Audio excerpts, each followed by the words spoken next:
It's time for Roses and Rosé. Merry Christmas, everyone. Happy Hanukkah. Happy almost New Year. I know what I want for the new year and what I wanted for Christmas, but I haven't gotten it yet. But I didn't want a lot for Christmas.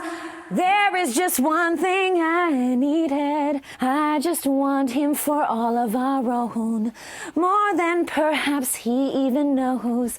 ABC made my wish come true. A brand new season with Arie for me and you. Cue the music. I don't want a lot for Christmas. There is just one thing I need. You guys, happy holidays. I hope everyone who celebrates Christmas had a wonderful Christmas. And for the new year, we are gonna get a new season of The Bachelor. But before then, we gotta finish off the 2012 apocalypse season finale that was Emily Maynard's Bachelorette season 8 finale.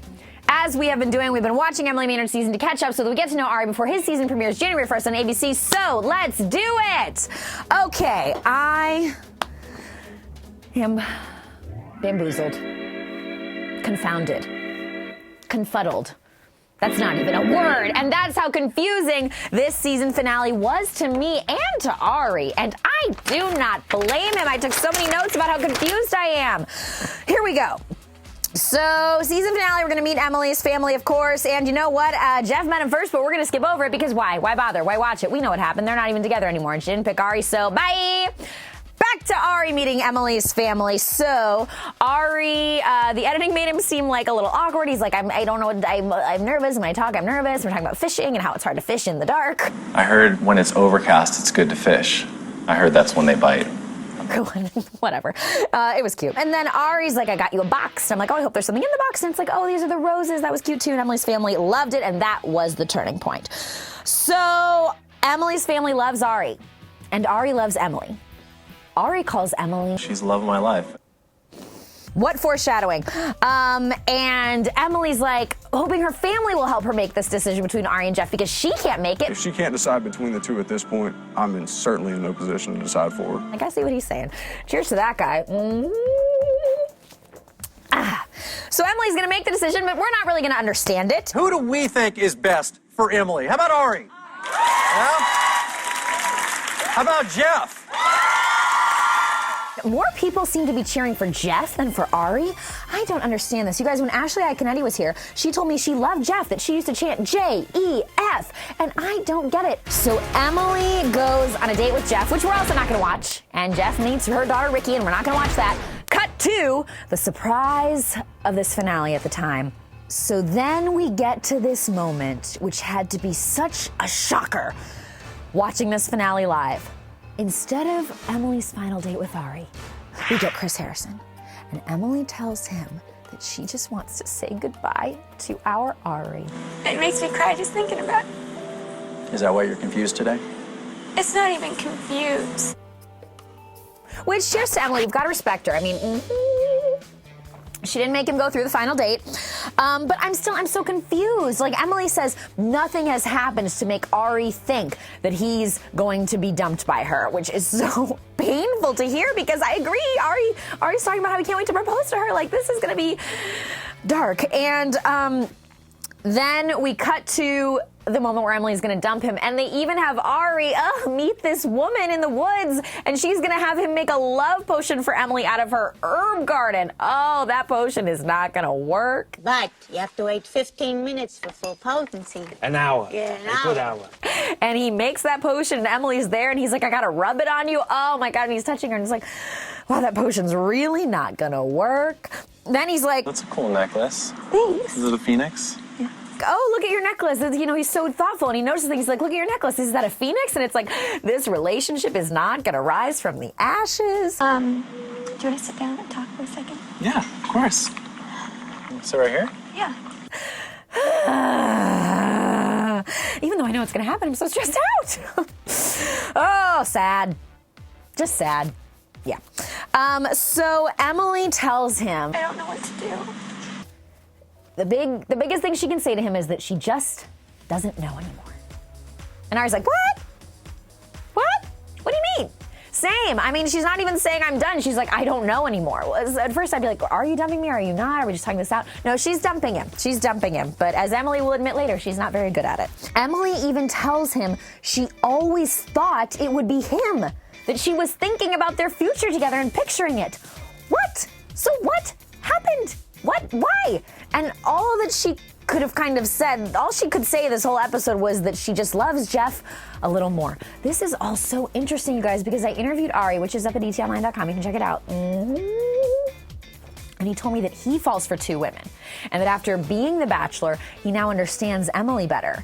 And I now understand what he meant by that, because Emily was basically in love with two guys, I think. So this is like really hard. Arie says he's shocked, and so are we. And then at the end, even after this super surprising dumping situation, Arie is such a class act. He's like, give me a hug and good luck with everything. And he doesn't freak out or yell at her. And Emily, like, I love Emily, but she's kind of a weird crier, isn't she? Like, I feel like the whole season I hear her crying, but I don't see it. I don't see the tears. But Arie doesn't even cry. He's just so, I feel like he's numb. I feel like watching this, like he was in shock. And I'm in shock too. Why am I having this reaction years later when I know the outcome? Good God, this show, this franchise. So Arie even says that he still believes Emily is the love of his life. I still believe that she is the love of my life. Like, that's what is so painful, you know? Wow. Cinematic, truly. He's a good on-screen kisser, and he delivers the drama. He's a star. So, then we're gonna go to the live after the final rose and hopefully get some more answers. And I've learned I need to be more direct for sure, and I need to learn how to say that.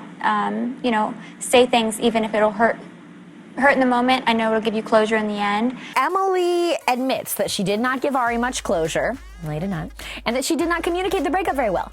And no, you did not. And Arie says watching it really helped him, which I appreciate him saying, because it didn't really help me that much in the end. I don't understand why I shouldn't pick Arie, but okay.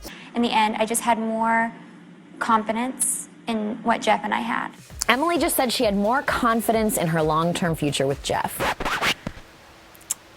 Well, that did not happen. One thing that I really liked is that watching me after the final rose, Arie kept saying he just felt like he was open the whole time. So open. And Emily agreed. She's like, you were just so open. And that's what Arie has said to me in his recent interviews, that he was very open. So open.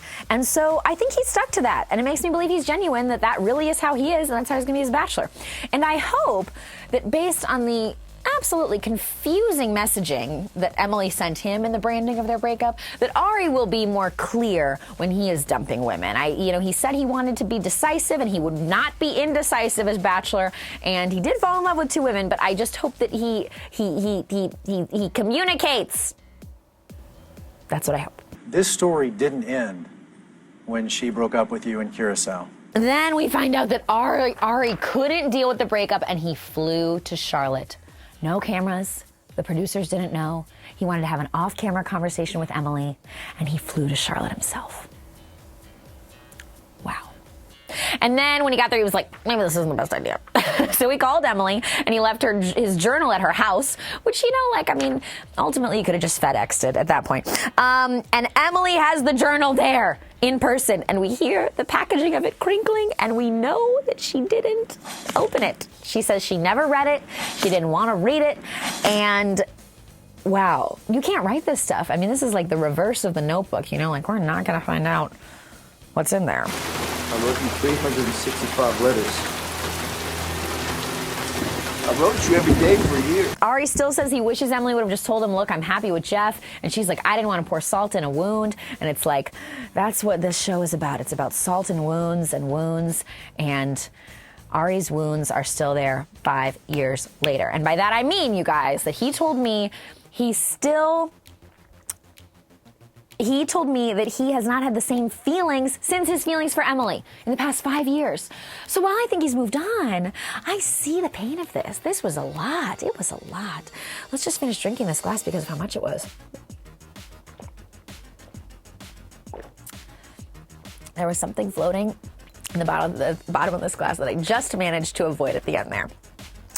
That's called professionalism.